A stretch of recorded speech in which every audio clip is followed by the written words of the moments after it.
Te despiertas antes de que cante el gallo, no porque quieras, sino porque el suelo aún parece tener memoria del movimiento. No tiembla, pero tú lo sientes como si siguiera balanceándose muy despacio, allá en el fondo del cuerpo, donde todavía guardas el miedo de aquella noche. Estás en Lima, en el año de 1700, y han pasado apenas unas semanas desde el gran terremoto.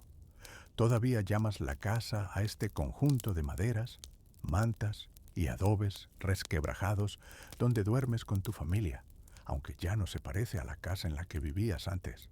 Los muros, que eran altos y firmes, ahora son paredes bajitas, improvisadas, y el techo es una mezcla de telas, esteras y tablas rescatadas de los escombros. Te incorporas despacio sobre el jergón extendido en el suelo. A tu lado, tu madre respira con un cansancio antiguo, tan profundo como las grietas de las calles. Del otro lado, tu hermana menor se ha envuelto entera en una manta, como si quisiera esconderse de un recuerdo que la persigue. La escuchas murmurar algo entre sueños. Reconoces la palabra mar, aunque nunca lo ha visto de cerca. Solo ha oído lo que todos cuentan del puerto de El Callao, arrasado por la ola después del temblor. Sales al patio improvisado de la casa, donde antes había sido un corral ordenado. El cielo está todavía oscuro, pero ya no es la oscuridad que temes. Aquella noche el cielo parecía haberse caído justo encima de la ciudad, apagando todas las luces de golpe. Ahora es solo la madrugada, la hora en que el silencio pesa, pero no asusta tanto. Te envuelves mejor en el viejo rebozo y sientes el aire frío en la cara. Caminas hasta la esquina donde tu padre amontonó algunos adobes recuperados, maderas torcidas y tejas rotas. Él dice que con todo eso se podrá levantar algo más decente cuando haya tiempo, cuando las sacudidas paren del todo, cuando la ciudad deje de temblar por dentro, aunque por fuera parezca quieta. Mientras miras ese montón de restos, te viene la misma pregunta que regresa cada noche, justo antes de dormir, y cada mañana, apenas despiertas. ¿Cómo se supone que una familia vive después de que todo se cae? No solo las paredes, tus rutinas, tu barrio, tus pequeños planes, todo cambió en una sola noche. Sigues comiendo, sigues respirando, sigues ayudando a tu madre y escuchando a tu padre. Pero algo dentro de ti todavía busca una respuesta que nadie ha sabido darte. Esta mañana sientes, de forma casi inexplicable, que quizá hoy escucharás algo distinto. Nada grandioso, nada que cambie el mundo de un golpe, pero tienes la sensación tranquila, tenue, de que entre las voces, los pasos y los escombros aparecerá una pieza nueva de ese misterio silencioso. ¿Cómo se sostiene una familia cuando la ciudad se ha vuelto un campamento de ruinas? Antes de continuar, quiero agradecerte por estar aquí compartiendo esta historia conmigo. Si este tipo de relatos te acompaña en las noches, te invito a dejar un me gusta y a suscribirte para seguir viajando juntos a otras épocas y lugares, siempre con calma. Y me encantaría saber desde dónde estás escuchando ahora mismo. ¿En qué ciudad? ¿En qué país te encuentras? Cuéntamelo en los comentarios. Ahora sí, volvamos a Lima. A 1746 regresas mentalmente al patio. La claridad del cielo empieza a aumentar y distingues mejor las formas desniveladas de lo que solía ser tu barrio. Tu casa, que estaba cerca del centro de Lima, quedó muy dañada, pero no se vino abajo por completo. Muchos vecinos no tuvieron la misma suerte y han levantado chozas de tabla y tela en las plazas, en los solares vacíos, incluso en los caminos. Tu padre se mueve cerca de la entrada, revisando por enésima vez la estabilidad del arco que improvisó con 2 vigas y un tablón. Lo escuchas rezongar entre dientes, pero no le preguntas nada. Desde el terremoto se irrita con facilidad cuando algo no sale como quiere, aunque luego se disculpa en voz baja. Sabes que no está enfadado contigo ni con tu madre, sino con una fuerza invisible contra la que no sabe cómo pelear. Te acercas a la cocina, que ahora es una especie de fogón exterior. Antes había una habitación amplia, con su techo de vigas, sus alacenas ordenadas, sus ollas colgadas. Ahora todo eso está sobre mesas mal acomodadas bajo un toldo, y muchas cosas se perdieron. Enciendes la leña con cuidado, soplando apenas, para no despertar a todos de golpe. El ruido suave del fuego te calma un poco. Mientras calientas un poco de agua, escuchas un sonido que ya reconoces bien. Pasos por la calle, arrastrando maderas, arrastrando cosas. Hay quien busca clavos, quien busca tejas, quien busca pedazos de puertas. Cada tabla y cada piedra recuperada es una pequeña victoria. Además, pasan vendedores con cargas mucho más pequeñas que antes. Pocos panes, un poco de maíz, algo de carne salada. La ciudad entera parece vivir con el volumen de la vida reducido, como si todo se hubiera encogido para adaptarse a este nuevo tiempo. Tu madre se asoma, envuelta en una manta. Te mira en silencio unos segundos, reconociendo en tu cara el mismo peso que ella siente en la suya. Luego te pide, con voz ronca, que busques agua en la acequia antes de que se llene de gente. Asientes sin protestar, porque sabes que es mejor ir temprano. Tomas el cántaro de barro, que por suerte no se rompió, y sales a la calle. Caminas por un sendero irregular entre montones de adobes caídos, vigas inclinadas y muros a medio derrumbar. Hay casas que conservan fachadas que parecen casi intactas, pero si miras por dentro, solo ves patios llenos de polvo y escombros. La ciudad que conocías se ha vuelto un laberinto nuevo, donde cada día descubres un rincón que nunca habías observado con tanta atención. Mientras avanzas, recuerdas la noche del terremoto. Estabas ya acostada cuando el suelo empezó a moverse de forma implacable y las paredes crujieron como si se quejaran con voz propia. Lo primero que pensaste no fue en ti, sino en tu familia, tu madre, tu padre, tu hermana. Eso lo recuerdas con claridad. No gritaste por ayuda, gritaste sus nombres. Esa idea vuelve ahora como un hilo silencioso. Incluso en medio del terror, tu preocupación se ordenó en torno a ellos. Y quizá ahí hay una pista, piensas, de esa pregunta que te ronda. ¿Cómo sobreviven las familias? Llegas a la acequia y ves que ya hay algunas personas llenando cántaros y baldes. El agua baja algo turbia, más de lo que solía, pero todos parecen conformes. No hay otra opción cercana. Te colocas en la fila y sientes una vez más esa mezcla de incomodidad y consuelo que se da en estos lugares. Están todos cansados, todos asustados, todos con historias similares que contar, pero al mismo tiempo, esa gente que se agrupa en torno al agua es la prueba de que la ciudad sigue viva. Delante de ti, una mujer mayor se apoya con dificultad en un bastón. Su manta tiene remiendos de varios colores y su cabello canoso está recogido en un moño descuidado. La reconoces de haberla visto antes, pero nunca has hablado mucho con ella. Se llama doña Asunción, según has oído. Ella se gira un poco y te mira. Sus ojos tienen un brillo extraño, no de alegría, pero tampoco de derrota. Te pregunta si vienes sola y tú asientes. Te ve con cuidado, como si midiera tu edad, tu cansancio, tu postura. Antes venías con tu madre, dice, con una voz que suena a madera vieja, pero firme. Le contestas que sí, que ahora tu madre se queda más en casa, porque se cansa rápido. La mujer asiente, como quien confirma algo que ya suponía. Luego, sin que tú se lo pidas, Comienza a hablar. En el terremoto del año pasado en otro reino, me contaron que muchos se fueron. Comenta como si se hablara a sí misma. Dejaron sus casas, cogieron sus cosas y se perdieron tierra adentro.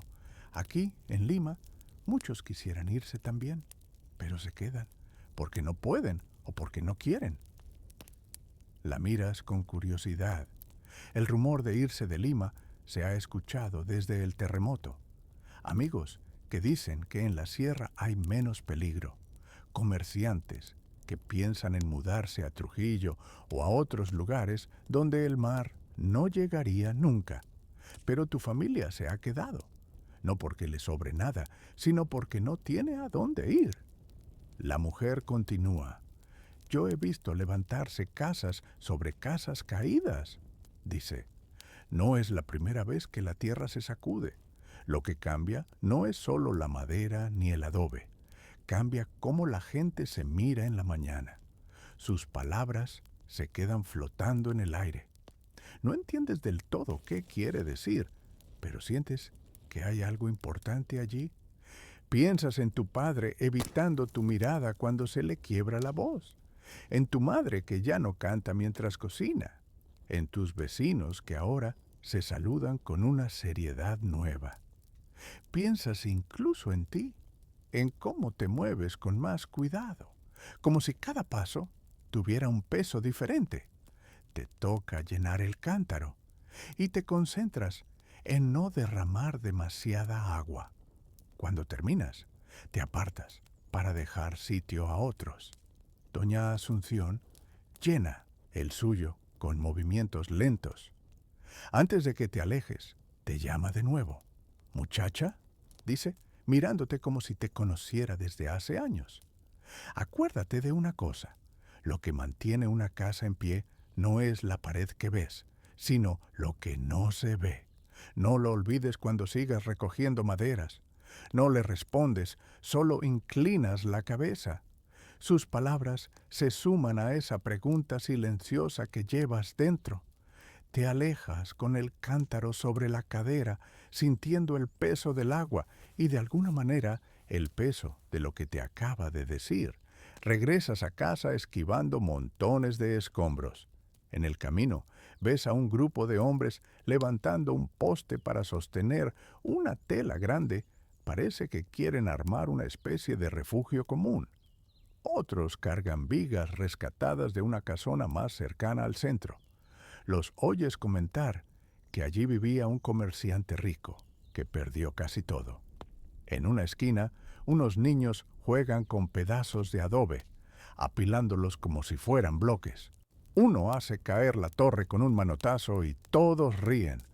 Te quedas mirando esa escena unos segundos. El juego es simple, pero muestra algo. Incluso entre ruinas, los niños inventan maneras de seguir siendo niños. Al llegar, tu madre ya ha despabilado del todo. Ordena las pocas cosas que quedaron en un rincón del patio, tratando de mantener cierta limpieza. Te recibe con una sonrisa cansada cuando ve el cántaro. «Hoy irás al mercado», te dice, mientras sirve un poco de agua en un jarro. Dicen que han llegado algunas verduras desde las chacras. Llévate esto y mira bien los precios. Te entrega una pequeña bolsa con unas cuantas monedas, menos que antes del terremoto. La comida está más cara, lo sabes. Muchos caminos quedaron dañados, muchos campos también. Pero ir al mercado se ha vuelto una tarea importante. No solo es buscar alimento, también es enterarse de lo que pasa en la ciudad. Antes de salir, tu padre te llama desde el arco de la entrada. Te muestra una viga mal encajada y te pide que le alcances una cuña de madera. Lo ayudas unos minutos, sosteniendo la viga mientras él acomoda la cuña golpeando con un martillo.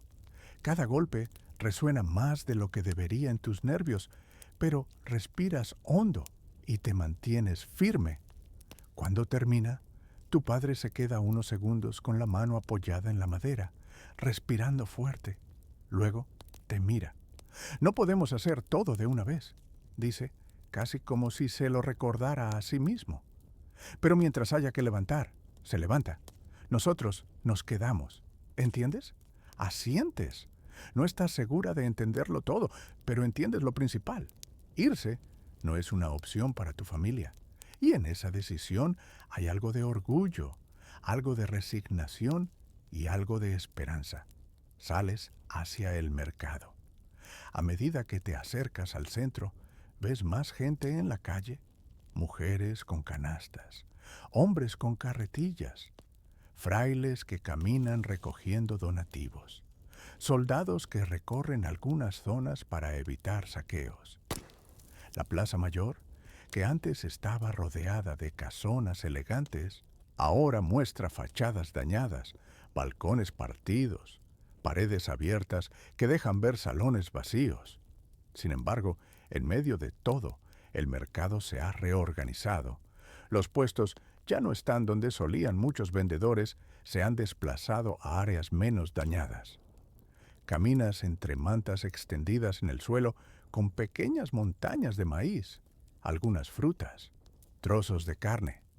El murmullo de voces es más bajo que otros tiempos, pero está cargado de noticias. ¿Escuchas fragmentos de conversación? Dicen que el puerto quedó borrado.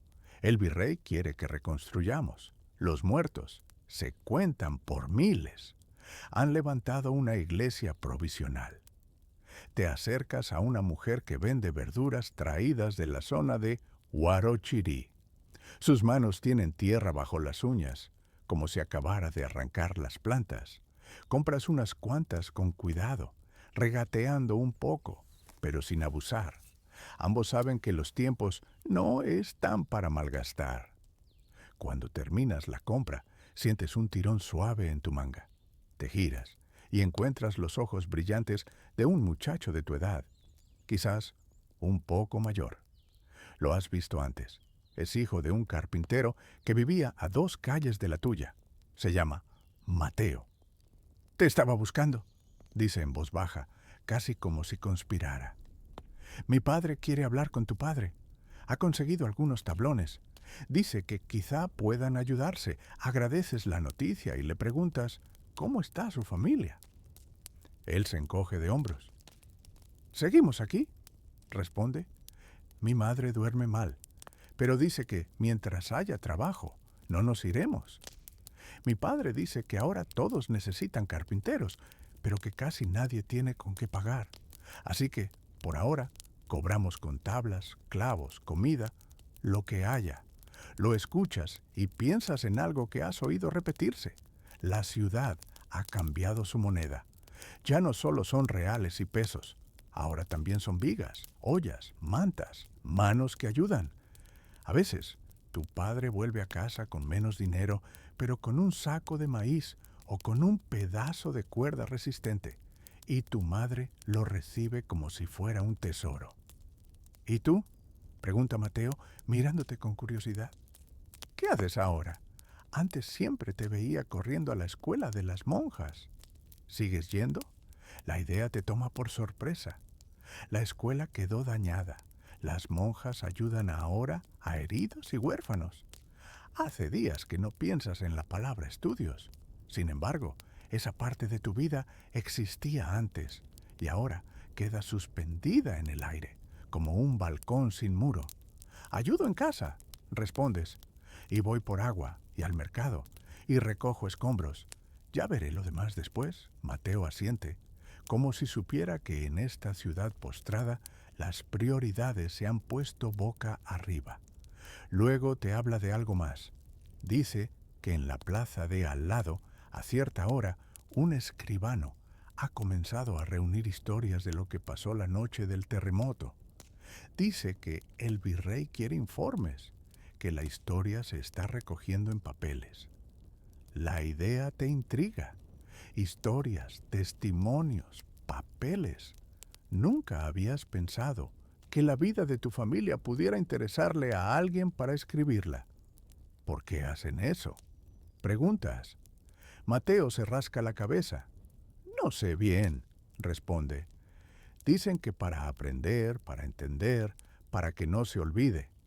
Mi padre dice que lo que quedó en pie no es solo la piedra, sino también lo que la gente cuenta. Él habla así desde que su taller casi se cae. Esa frase, para que no se olvide, se te queda dando vueltas. Sigues hablando un poco más con Mateo sobre los tablones y cuando acordarás para que vaya a tu casa con su padre. Luego se despide, cargando un pequeño fardo de madera en la espalda. Regresas con las compras en una mano y la bolsa más liviana en la otra. Mientras caminas hacia tu barrio, piensas en la idea de las historias. Te das cuenta de que, desde el terremoto, tu familia no ha hablado mucho de esa noche. Todos la recuerdan, pero casi nadie la cuenta. Es como si el miedo se quedara atrapado en los silencios. Tal vez piensas, ¿hay algo ahí? Las familias sobreviven porque siguen contándose cosas o porque aprenden a hacerlo de nuevo, incluso cuando cuesta. Al llegar a casa, tu madre recibe las verduras y se apura a separarlas para el almuerzo. Le cuentas lo del carpintero y de inmediato se anima. Tu padre escucha con atención y decide que por la tarde irá a hablar con él. Entre aquello que se cayó y aquello que se puede levantar, cualquier oportunidad importa. La mañana avanza y te ocupas en pequeños quehaceres. Sacudes mantas, ordenas los pocos trastos, ayudas a tu hermana con un vestido que se le rasgó. Los ruidos del barrio son distintos ahora. Hay menos música, menos pregones alegres, pero hay más conversaciones en las puertas, más voces que se cruzan.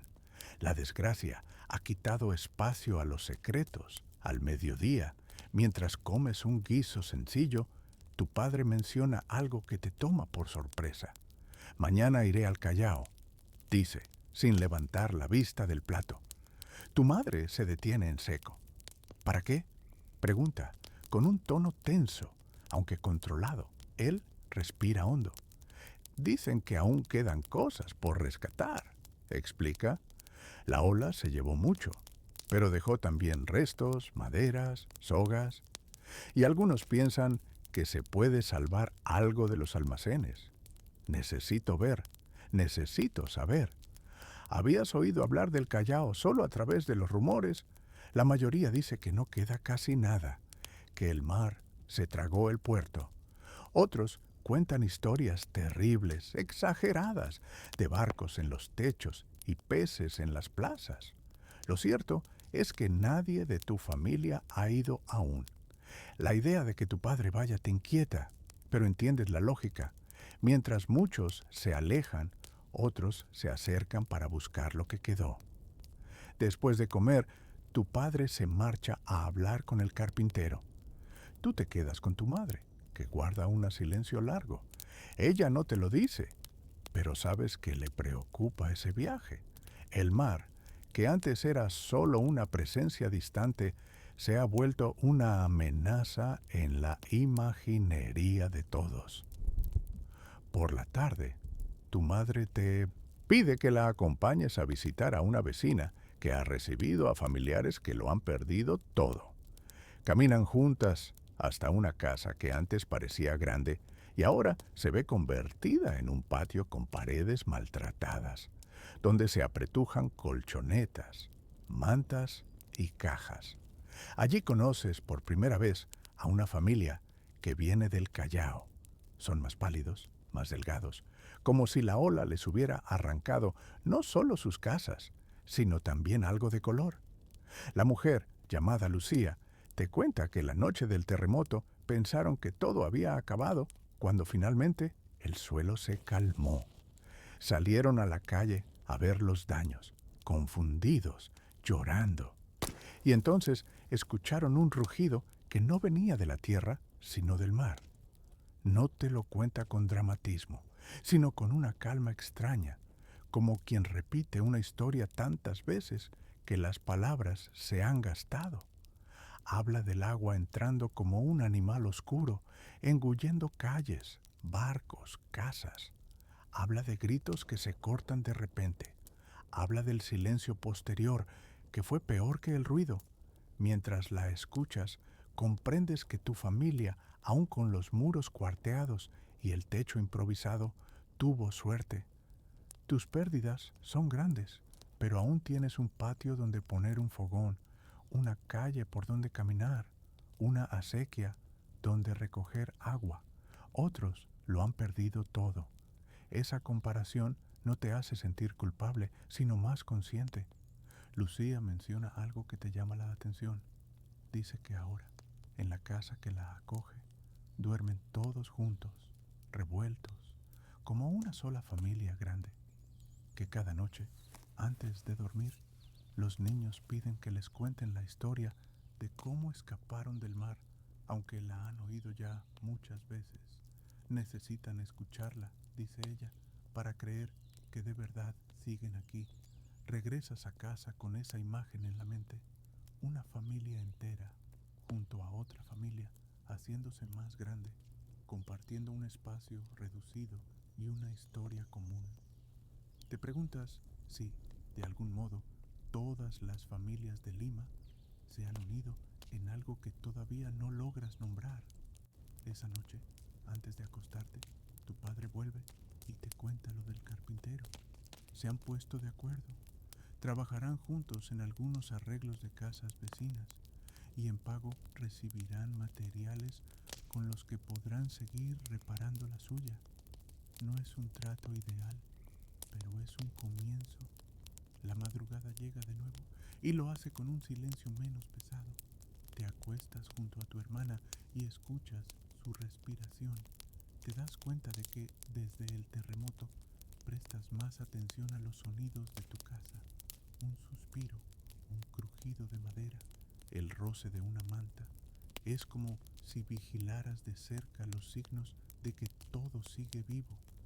Al día siguiente, cuando tu padre se prepara para ir al Callao, el ambiente en casa se llena de una tensión suave, persistente. Tu madre le prepara un pequeño bulto con algo de comida y una muda de ropa. Tú observas cada gesto intentando memorizarlo. No quieres que se note, pero te preocupa que tarde en volver o que no terminas el pensamiento. Aprendiste a no alimentar temores que no puedes controlar. Antes de salir, tu padre se sienta unos minutos contigo en el umbral. Cuida de tu madre y tu hermana, te dice, mirándote a los ojos. Y escucha, hay cosas que yo no oiré mientras esté afuera. Tú me las contarás cuando vuelva. No estás acostumbrada a que te encargue algo tan serio. Asientes, sintiendo que de pronto, en tu interior, algo se endereza. No es solo una tarea, es un reconocimiento. Él confía en que tú puedes sostener una parte de la casa mientras él se ausenta. Lo ves alejarse por la calle, junto con otros hombres que también se dirigen al puerto. Algunos llevan herramientas, otros solo sus manos. Las mujeres se quedan en las puertas, despidiéndose con la mirada. Sin decirlo, todos entienden que en estos tiempos cada salida tiene un peso distinto. Durante el día te dedicas a los quehaceres, pero también cumples lo que tu padre te pidió. Escuchas. Te detienes a oír las conversaciones de las vecinas, las historias que cuenta una anciana que pasa recogiendo trapos viejos, los susurros de tu hermana cuando cree que nadie la oye. Ella habla sola, reconstruyendo en voz baja escenas de su vida antes del terremoto, como si fueran cuentos. A media tarde, pasa de nuevo doña Asunción, la mujer de la acequia. Se para junto a la entrada, mira el arco de madera que tu padre reforzó y asiente, aprobando sin palabras. Hoy vi a tu padre en la mañana, te dice. Tenía la mirada de los que se van y quieren volver. No todos la tienen. Te invita a caminar un rato hasta la plaza más cercana, donde un grupo de personas se ha reunido en torno a un hombre que escribe en un cuaderno con pluma. Debe ser el escribano del que te habló Mateo. Te acercas con discreción. Escuchas cómo pregunta a una mujer, con voz suave, ¿Qué recuerda de la noche del terremoto? Ella cuenta cómo el techo se vino abajo sobre el patio, cómo buscó a sus hijos entre el polvo. El escribano apunta, sin interrumpir demasiado. Te das cuenta de que muchas de las personas que hablan no habían dicho en voz alta esos recuerdos. Algunos lloran al hacerlo, otros se quedan en silencio a mitad del relato y el escribano espera, paciente, hasta que pueden continuar. No se trata de interrogatorios ni de juicios, sino de un acto sencillo, registrar lo que pasó. Doña Asunción, que ha observado todo con ojos atentos, comenta en voz baja: esto también es levantar.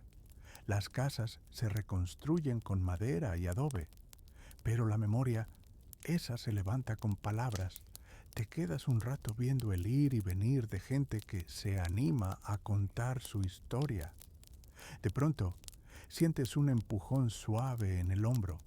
Es Mateo, que ha llegado con su padre para hablar con el escribano de unos trabajos. Él te saluda con un gesto, pero su padre se dirige al escribano sin mucha ceremonia. Cuando regresan, el padre de Mateo, un hombre de manos grandes y callosas, se detiene junto a ti. Dicen que la ciudad será distinta cuando la levanten de nuevo, dice, más ancha, con menos casas apretadas, que harán cosas para que no se caigan tan fácil. Yo no entiendo mucho de eso, pero lo que sí sé es que una casa no se hace sola, y una ciudad tampoco. Lo dice con la seguridad de alguien que ha pasado toda la vida clavando tablones y midiendo vigas. Luego se marcha con su hijo, y tú te quedas pensando en las palabras: una ciudad no se hace sola. De algún modo, esa idea se enlaza con lo que decía doña Asunción sobre las cosas que no se ven, y con lo que contaba Lucía de dormir todos juntos para sentirse a salvo. Al caer la tarde, regresas a casa, ayudas a tu madre a preparar algo de comida. Tu hermana se entretiene con un trozo de cuerda que encontró, convirtiéndolo en juego. De vez en cuando, tu madre mira hacia la calle, esperando quizá ver la figura de tu padre volviendo antes de lo previsto. No sucede. Esa noche, el cansancio te vence temprano. Sin embargo, antes de dormir, tu madre hace algo que no había hecho desde antes del terremoto. Se sienta cerca de ustedes y empieza a hablar de cuando era joven, de cómo era Lima cuando ella llegó, de los primeros temblores que vivió. No son historias alegres, pero tampoco son solo tristes. Habla de sustos que luego se convirtieron en anécdotas, de casas que se levantaron en pocos meses, de vecinos que se ayudaron unos a otros. Tu hermana escucha con los ojos muy grandes. Tú también. Entiendes que tu madre no cuenta eso por casualidad.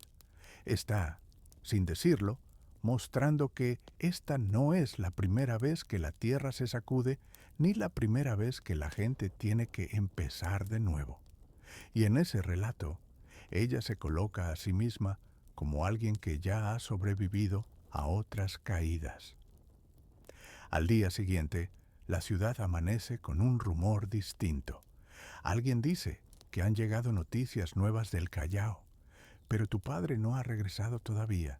Te mantienes ocupada, ayudando en lo que puedes. Vas de nuevo a la acequia, al mercado, llevas un mensaje a una vecina. En cada trayecto, percibes cómo la ciudad se rehace a su manera. Algunos recogen piedras para reforzar bardas, otros arreglan techos con lo que consiguen, otros organizan ollas comunes para los que no tienen nada. En uno de esos viajes encuentras a Lucía, la mujer del Callao, sentada en un escalón con un cesto en las manos. Parece preocupada. Le preguntas qué ocurre y te cuenta que uno de sus hijos se pone enfermo por las noches, que tiene fiebre y pesadillas. No sé si es por lo que vio o por el frío, dice, levantando la vista hacia el cielo. Aquí no tenemos las mantas que teníamos antes. Dormimos amontonados, pero igual el aire se cuela. Te ofreces a hablar con tu madre para ver si pueden compartir alguna manta. Sabes que no tienen muchas, pero también sabes que, desde el terremoto, tu madre guarda un pequeño gusto por ayudar a los que están peor. Antes, quizás, se habría quedado callada por timidez o por miedo a quedarse sin nada.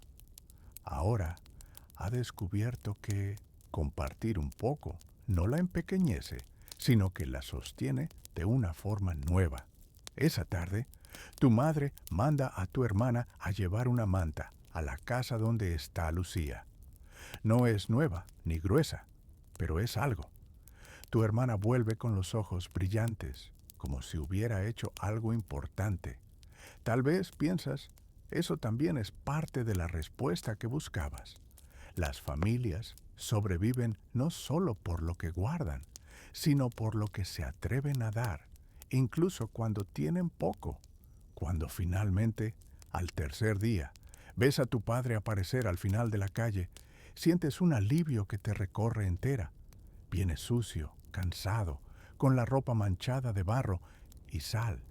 Sus ojos traen algo que no tenían antes, una mezcla de horror y determinación.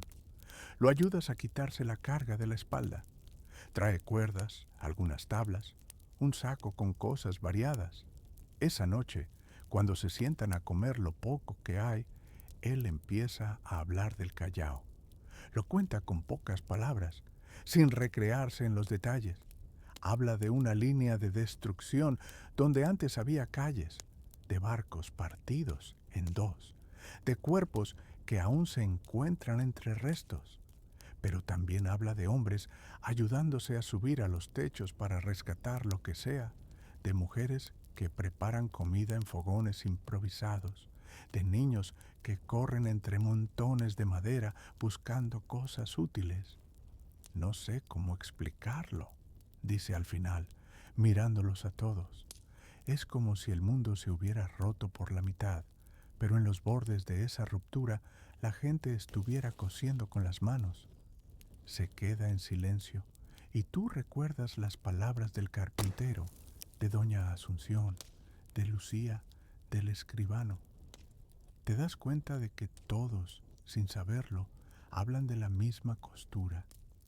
Tu padre cuenta una historia concreta que se te queda grabada, la de un hombre mayor que encontró entre los restos de su casa un cofrecito de madera que había pertenecido a su esposa.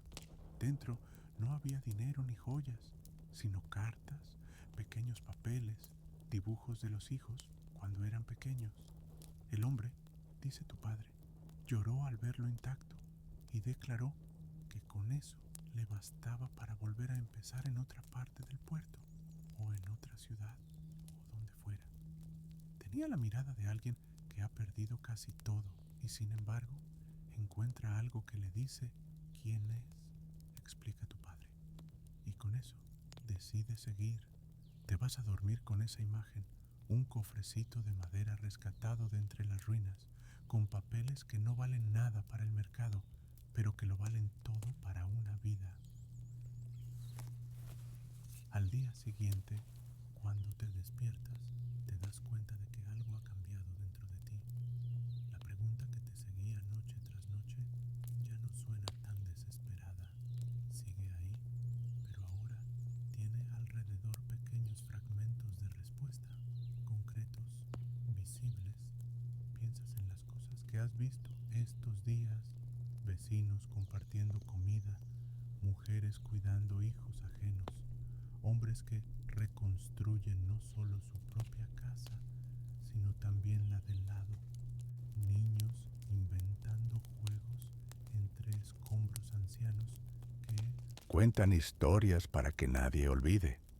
Piensas en tu propia familia, en tu madre recuperando la costumbre de contar, en tu padre yendo al puerto arrasado para traer de vuelta algo útil, en tu hermana que se siente importante por llevar una manta a otra casa, en ti misma escuchando y guardando todo eso esa tarde cuando vas a la acequia con el cántaro, encuentras de nuevo a doña Asunción.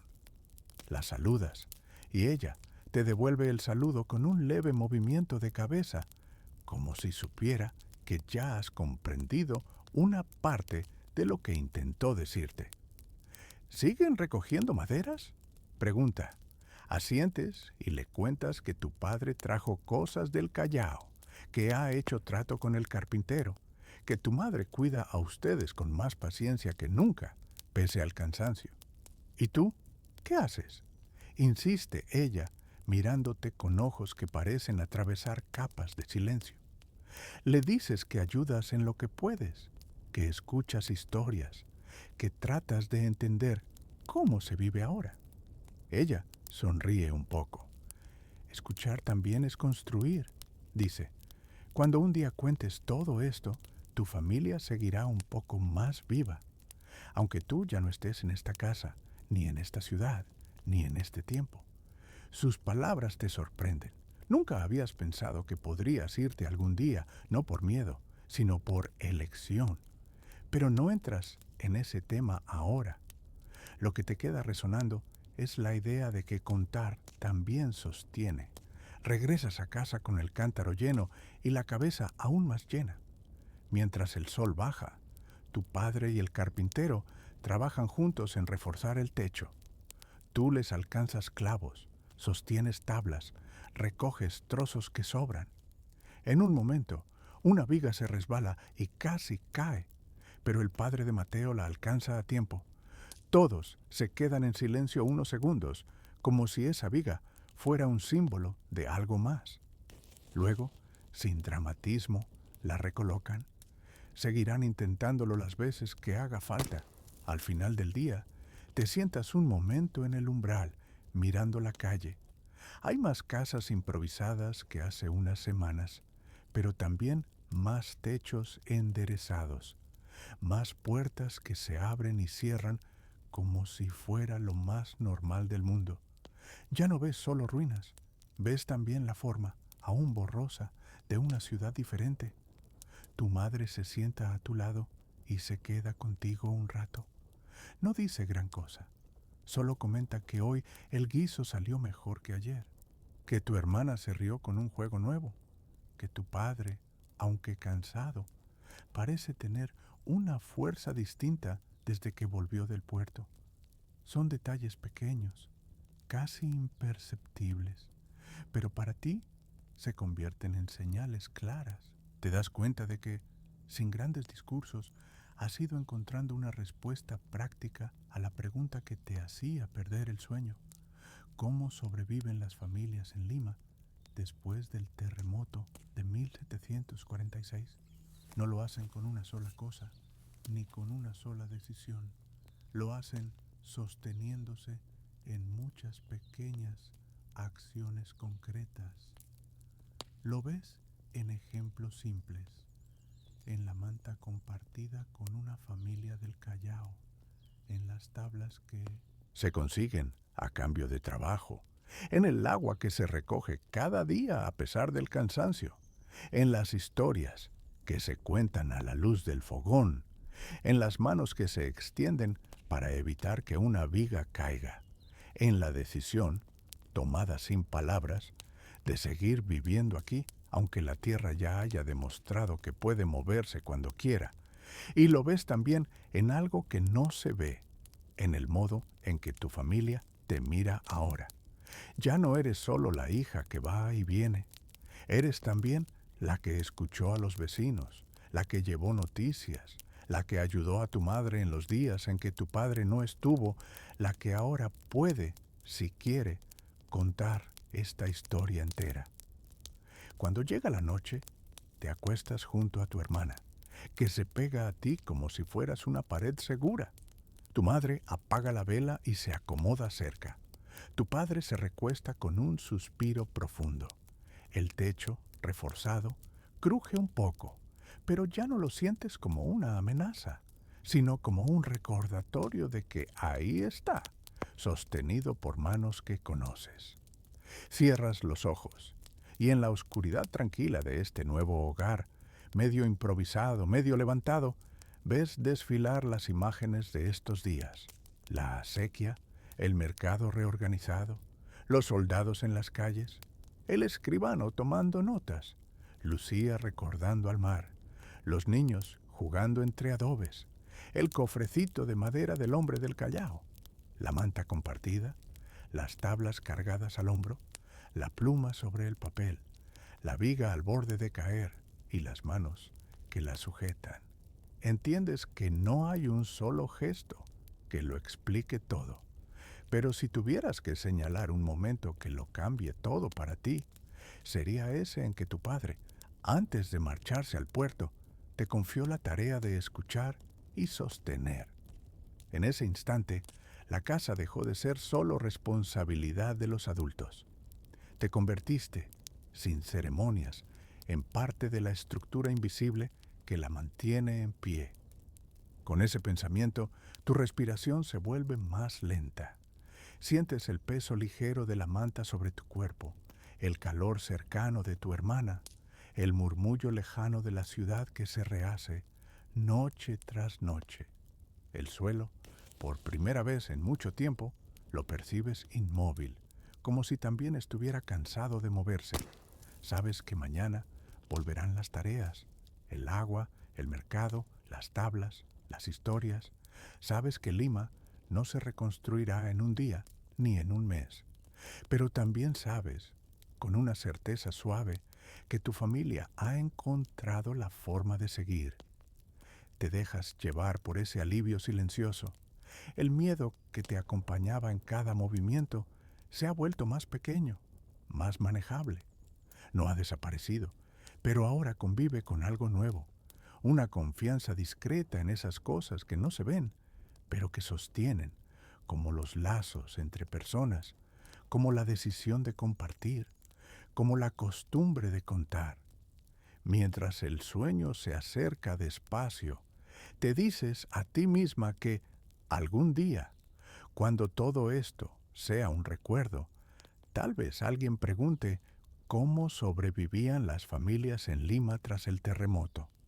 Y tú, o quien escuche tu historia, podrá responder con ejemplos claros.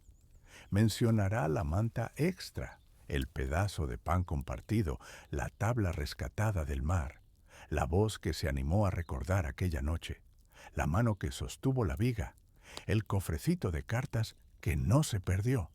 Piensas en eso una vez más, en silencio, y luego ya no hace falta pensar nada. La casa se aquieta, la ciudad se aquieta, y tú también. Tu cuerpo se afloja sobre el jergón, tu respiración se hace cada vez más honda y pausada, y en la oscura tranquilidad de esta Lima herida, pero viva, te duermes por fin con la calma sencilla de quien ha encontrado, al menos por hoy, una respuesta suficiente.